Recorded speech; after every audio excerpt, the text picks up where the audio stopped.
السلام علیکم 5 کلاس، امید ہے کہ سب اللہ تعالیٰ کے فضل و کرم سے خیریت سے ہوں گے اور کرونا وائرس سے بچاؤ کے لیے حفاظتی تدابیر اختیار کر رہے ہوں گے۔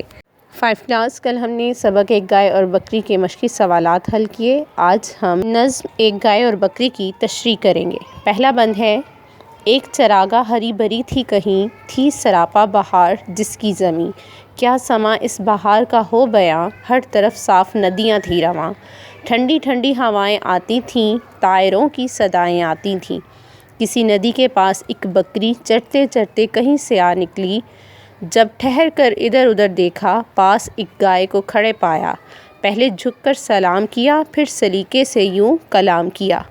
تشریح: نظم کے پہلے بند میں ایک چراگاہ کی منظر کشی کی گئی ہے۔ علامہ محمد اقبال رحمۃ اللہ علیہ فرماتے ہیں کہ ہر طرف سبزہ ہی سبزہ تھا۔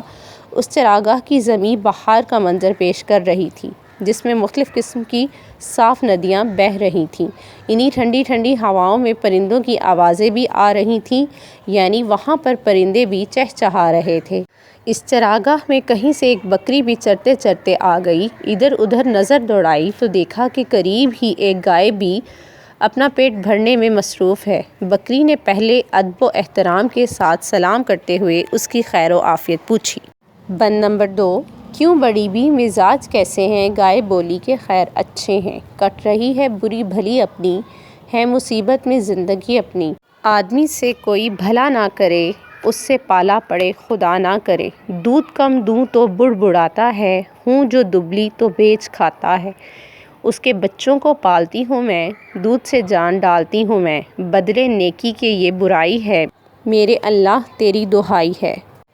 تشریح: بکری گائے سے کہنے لگی، حال احوال کیسے ہیں، آپ کی طبیعت کیسی ہے؟ گائے نے قدرے بے دلی سے جواب دیتے ہوئے کہا کہ اچھی بری کٹ رہی ہے، البتہ زندگی عملی طور پر مسائل اور مشکلات کا شکار ہے۔ اے بکری، میری جان پر بنی ہوئی ہے، میری تو قسمت ہی بری ہے، قسمت میں جو لکھا ہے وہ ہو کر ہی رہتا ہے۔ اب تو میں اس نتیجے پر پہنچی ہوں کہ انسان کے ساتھ کوئی بھلائی نہیں کرنی چاہیے، خدا کرے کہ اس سے کسی کا واسطہ نہ پڑے۔ یہ آدمی تو ایسا احسان فراموش ہے کہ دودھ کم دوں تو ہر لمحے گلے شکوے کرتا رہتا ہے۔ دبلی ہو جاؤں تو مجھے قصابوں کے ہاں فروخت کر دیتا ہے، حالانکہ حقیقت یہ ہے کہ میں اس کے بچوں کی پرورش کر رہی ہوں۔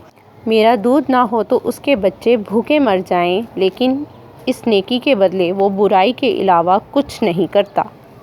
بند نمبر 3: سن کے بکری یہ ماجرا سارا، بولی ایسا گلہ نہیں اچھا، بات سچی ہے بے مزہ لگتی، میں کہوں گی مگر خدا لگتی، یہ چراگاہ، یہ ٹھنڈی ٹھنڈی ہوا، یہ ہری گھاس اور یہ سایہ، ایسی خوشیاں ہمیں نصیب کہاں، یہ کہاں بے زباں غریب کہاں، یہ مزے آدمی کے دم سے ہیں، لطف سارے اسی کے دم سے ہیں، ہم پہ احسان ہے بڑا اس کا، ہم کو زیبا نہیں گلہ اس کا، قدر آرام کی اگر سمجھو، آدمی کا کبھی گلہ نہ کرو۔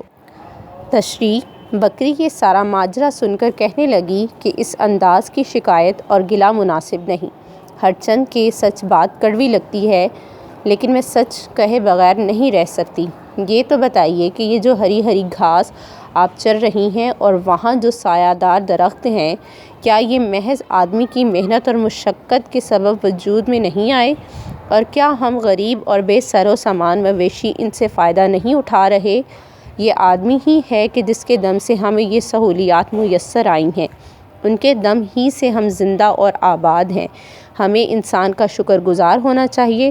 اگر ہم جنگل میں رہتے تو ہمیں ہر وقت جنگلی جانوروں سے طرح طرح کے خطرات رہتے، اس لیے ہمیں آدمی کی شکایت کرنا زیب نہیں دیتا۔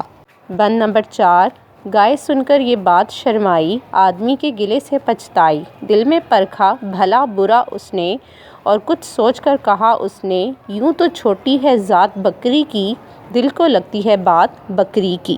تشریح: بکری کی حقیقت بیانی سن کر گائے کی آنکھیں کھل گئیں، وہ شرمندہ ہوئی اور بولی کہ تم مجھ سے بے شک چھوٹی ہو، لیکن تمہاری باتیں سچی ہیں اور دل کو بھی لگتی ہیں، یعنی تم نے اپنی عقل مندی سے مجھے میری غلطی کا احساس دلایا اور میری اصلاح کی، تمہاری سب باتیں حقیقت پر مبنی ہیں۔ 5 کلاس، بند نمبر 1 تا 4 کی تشریح اپنی نوٹ بک میں تحریر کریں اور اسے یاد کریں۔ اپنا بہت سا خیال رکھیں۔ اللہ حافظ۔